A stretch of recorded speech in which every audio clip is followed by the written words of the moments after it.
Hello friends, NK online learning में आपका स्वागत है।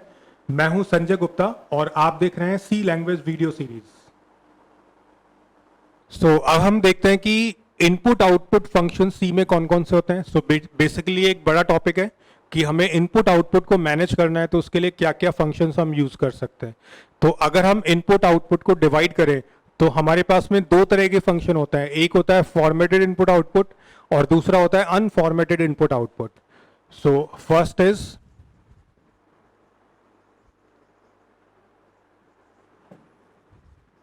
formatted input output functions in C, and second one is unformatted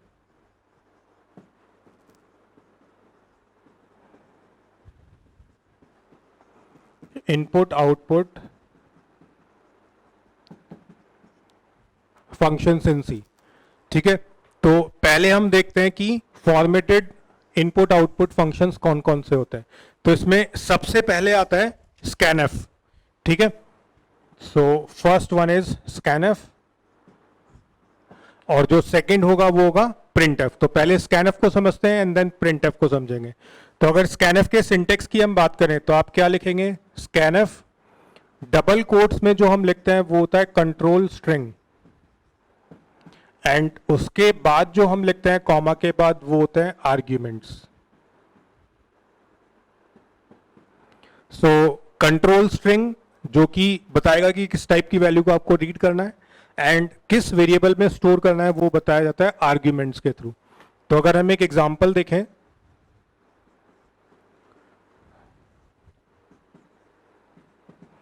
तो जो %d है वो डिनोट कर रहा है कंट्रोल स्ट्रिंग को, और जो ए है वो एक आर्ग्यूमेंट है जिसमें इनपुट आकर स्टोर होगा।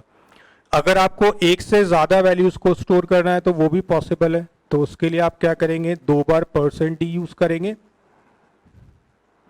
एंड दो वेरिएबल्स को यूज करना है, एंड दोनों %d के बीच में बिल्कुल भी स्पेस नहीं आएगा।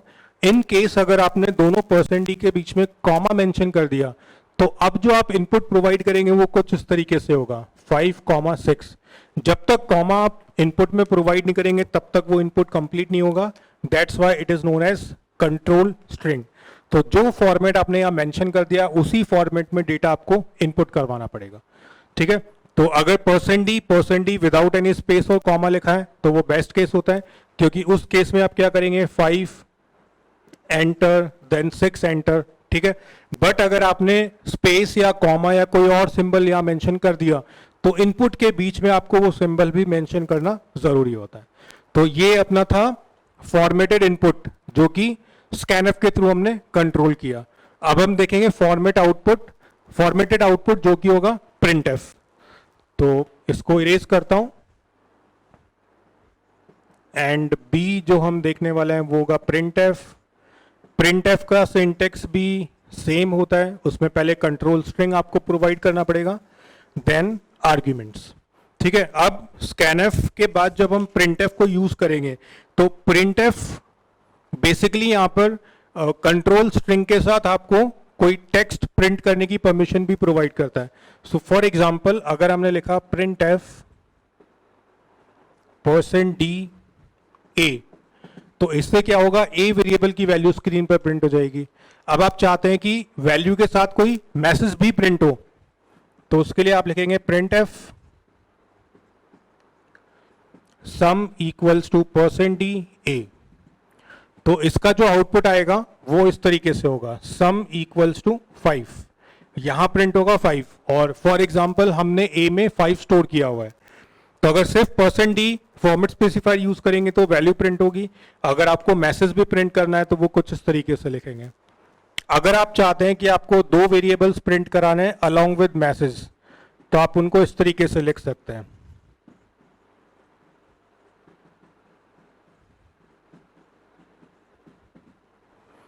ठीक है, तो हमने प्रिंटिंग का फॉर्मेट यहां पे स्पेसिफाई किया, इसीलिए इनको क्या बोल रहे हैं? Formatted input output. जैसा आप चाहते हैं वैसा ही आउटपुट स्क्रीन पर डिस्प्ले होगा। तो बैकस्लैश न्यू लाइन के लिए यूज करेंगे। Sum equals to as it is print होगा। ए वेरिएबल अपनी वैल्यू %d के प्लेस पे प्रिंट करेगा, बैकस्लैश n फिर से कर्सर को न्यू लाइन पर लेकर जाएगा, sub equals to as it is print होगा और b अपनी वैल्यू प्रिंट कर देगा %d के प्लेस पर। तो इसका जो आउटपुट आएगा वो कुछ इस तरीके से आएगा, सम इक्वल्स टू a और नेक्स्ट लाइन में सब्ट्रैक्शन सम इक्वल्स टू 5 और नेक्स्ट लाइन में सब्ट्रैक्शन इक्वल्स टू 10, और हम मान के चल रहे हैं कि a में वैल्यू है 5 और b में वैल्यू है 10, ठीक है। और अलग अलग लाइन में प्रिंट क्यों हुए, क्योंकि हमने बीच में क्या यूज किया हुआ है, बैकस्लैश n। तो इस तरीके से आप अपने प्रिंटफ स्टेटमेंट को कितना भी कॉम्प्लेक्स बना सकते हैं ताकि वो आपके फॉर्मेट के अकॉर्डिंग वैल्यूज को स्क्रीन पर डिस्प्ले कराएगा। तो इस तरीके से फॉर्मेटेड इनपुट आउटपुट में हम प्रिंटफ और स्कैनफ को रखते हैं। अब अगला हम डिस्कस करेंगे अनफॉर्मेटेड इनपुट आउटपुट। अब सेकंड है अनफॉर्मेटेड इनपुट आउटपुट। तो इसमें भी बहुत सारे फंक्शंस होते हैं जो वैल्यूज को रिट्रीव करेंगे या आउटपुट में शो करते हैं, बट जैसा कि हेडिंग है अनफॉर्मेटेड, मतलब प्रिंटिंग को कंट्रोल नहीं कर सकते, आप डायरेक्टली सिर्फ मैसेज को डिस्प्ले करवा सकते हो। तो सबसे पहला जो है वो हम देखते हैं गेटिस, ठीक है। अब गेटिस फंक्शन क्या करेगा, यूजर से स्ट्रिंग को रीड करवाने का काम करता है। तो आप सिंपली क्या लिखेंगे, गेटिस एंड str। तो जो भी कंटेंट स्ट्रिंग में स्टोर करवाना है वो हमने यहाँ पर मेंशन किया और गेटिस इसको रीड कर लेगा। तो यहाँ फॉर्मेट स्पेसिफायर यूज करने की परमिशन नहीं है, क्यों, क्योंकि ये सिर्फ और सिर्फ स्ट्रिंग के लिए बना हुआ है। तो जब भी आपको स्ट्रिंग इनपुट करना है तो आप गेटिस को यूज कर सकते हैं। Then second one is get ch। तो अगर आपने टर्बो सी यूज किया होगा तो ये गेट ch आप यूज कर सकते हैं। तो बेसिकली इसके दो पर्पज होते हैं, एक तो ये कैरेक्टर रीड करने का काम करता है, तो आप इसको इस तरीके से लिख सकते हैं गेट ch, और उसमें जो भी की आप प्रेस करेंगे वो गेट ch रीड करेगा और वो ch वेरिएबल में जाके स्टोर हो जाएगा। और जो भी टर्बो सी कंपाइलर यूज करते हैं, जैसा कि आप मेरे कुछ एग्जांपल्स में देखेंगे, क्योंकि हमने एग्जांपल को टर्बो सी में ही रिप्रेजेंट किया है, तो वहां आप प्रोग्राम के एंड में देखेंगे गेट ch लिखा हुआ मिलेगा। तो गेट ch वहां क्यों लिखा, ताकि जो आउटपुट स्क्रीन है वो होल्ड हो जाए और जब तक आप एक की प्रेस ना करें तब तक हम आगे प्रोसीड ना कर पाए। तो इसके दो पर्पज हैं, अगर कैरेक्टर रीड करके स्टोर करना है तो ऐसे लिखोगे, और स्टोर नहीं करना है तो आप सिंपली इस तरीके से भी लिख सकते हैं। तो ये आपकी स्क्रीन को यहीं रोक देगा, जब तक आप कोई की प्रेस नहीं करोगे तब तक आपका प्रोग्राम आगे नहीं बढ़ेगा। तो इस तरीके से आप गेट ch को यूज कर सकते हैं। Then get che। तो गेट ch के सिमिलर ही गेट ch e काम करता है, ये भी स्क्रीन से कैरेक्टर को रीड करता है। तो अब इन दोनों में बेसिकली डिफरेंस क्या होगा, तो अब डिफरेंस की बात करें, क्योंकि दोनों का काम है एक कैरेक्टर को रीड करना, तो यहां पर जो ई लिखा हुआ है, इस ई का मतलब है इको, कि जो की आप प्रेस करेंगे वो स्क्रीन पर भी विजिबल होगा कि आपने क्या प्रेस किया। तो आपने देखा होगा कई बार जब हम कोई भी वैल्यू इनपुट करते हैं तो वो स्क्रीन पर दिखता है, बट गेट ch के केस में ऐसा नहीं होगा। तो एक छोटा सा एग्जांपल देखते हैं। मैंने लिखा printf एंटर अ कैरेक्टर। तो अगर मैं लिखता हूं ch equals to get ch, तो आपके स्क्रीन पर डिस्प्ले होगा एंटर अ कैरेक्टर। सपोज ये स्क्रीन है, वहां प्रिंट होगा एंटर अ कैरेक्टर। जैसे ही आप कोई की प्रेस करेंगे तो वो की ch में स्टोर हो जाएगा, बट वो यहां विजिबल नहीं होगा कि आपने क्या प्रेस किया, ठीक है। बट अगर आप लिखते हैं गेट ch e और लेट से आपने प्रेस किया कैपिटल A, तो कैपिटल A यहां पे भी विजिबल होगा और वो वेरिएबल में जाकर भी स्टोर हो जाएगा। तो आप चाहते हैं कि इनपुट स्क्रीन पर ना दिखे तो आप गेट ch यूज करो, और इनपुट स्क्रीन पर दिखे या ई को करे तो आप गेट ch e को यूज कर सकते हैं, ठीक है। एंड इसी के सिमिलर एक और होता है गेट कैर। तो यहां पर आप देख रहे हैं कि मैं तीनों को डिफरेंशिएट करके ही बता रहा हूं कि तीनों में से कौन सा मेथड या फंक्शन कब आप यूज करेंगे। तो गेट कैर भी सेम पर्पस सॉल्व करता है, स्क्रीन से एक कैरेक्टर रीड करेगा।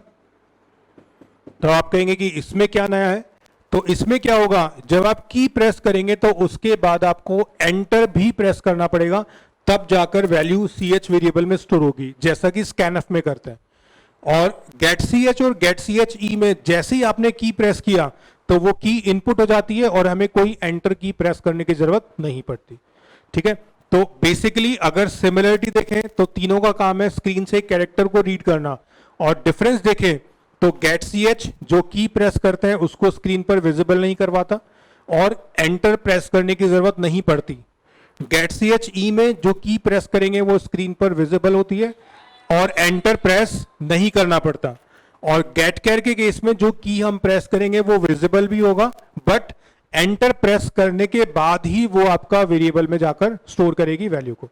तो इस तरीके से ये तीनों अनफॉर्मेटेड इनपुट की कैटेगरी में आते हैं।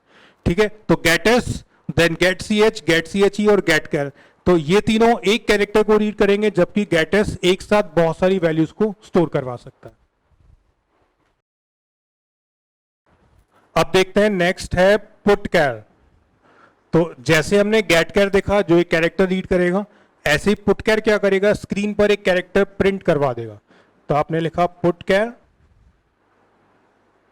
और सी एच एक कैरेक्टर वेरिएबल है तो उसकी वैल्यू को स्क्रीन पर डिस्प्ले कर देगा।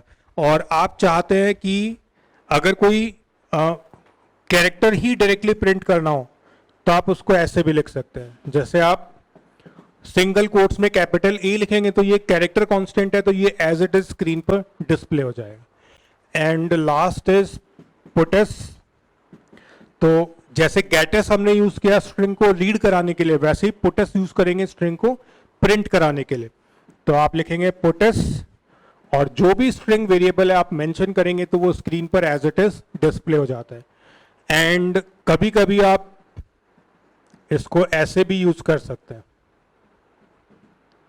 कि आपने डायरेक्टली स्ट्रिंग को डबल कोट्स के अंदर मेंशन किया और इसको पुटेस में लिख दिया तो वो स्क्रीन पर एज इट इज प्रिंट हो जाएगा।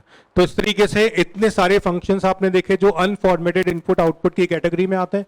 तो इस तरीके से मैंने आपको फॉर्मेटेड स्कैनफ प्रिंटफ बताया और अनफॉर्मेटेड में 6 पुटेस, पुट कैर जो कि प्रिंटिंग के काम आते हैं, gets, get C H E और गेट कैर जो कि रीड करने के काम में आते हैं।